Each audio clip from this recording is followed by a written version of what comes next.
Dalam salah satu sesi debat perdana Capres 2024 di kantor KPU Selasa malam, calon presiden nomor urut 1 Anies Baswedan dan Capres nomor urut 2 Prabowo Subianto saling serang terkait perihal indeks demokrasi di Indonesia. Prabowo merespon pandangan Anies soal demokrasi Indonesia yang dinilainya sudah tidak dipercaya oleh rakyat.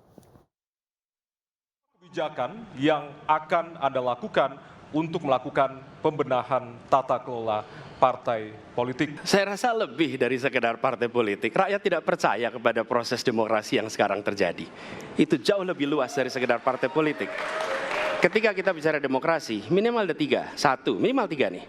Satu adalah adanya kebebasan berbicara. Yang kedua, adanya oposisi yang bebas untuk mengkritik pemerintah dan menjadi penyeimbang pemerintah. Yang ketiga, adanya proses pemilu, proses pilpres yang netral, yang transparan, jujur, adil. Tiga.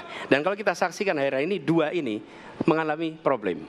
Kita menyaksikan bagaimana kebebasan berbicara menurun, termasuk mengkritik partai politik.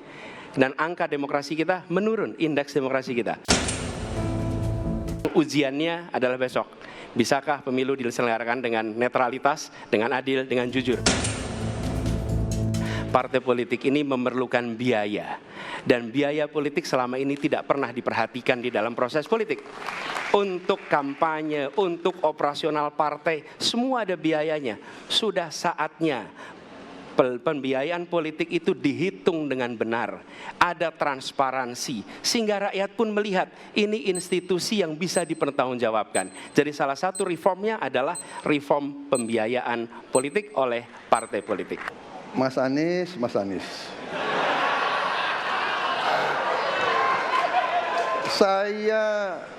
Saya berpendapat Mas Anies ini agak berlebihan.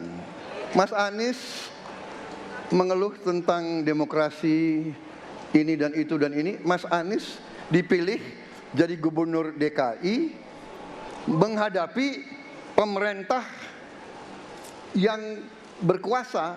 Saya yang mengusung Bapak.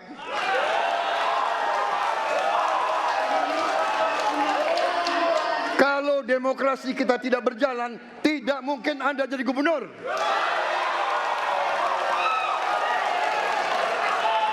Kalau Jokowi diktator, Anda tidak mungkin jadi gubernur. Saya waktu itu oposisi, Mas Anies. Anda ke rumah saya, kita oposisi, Anda terpilih.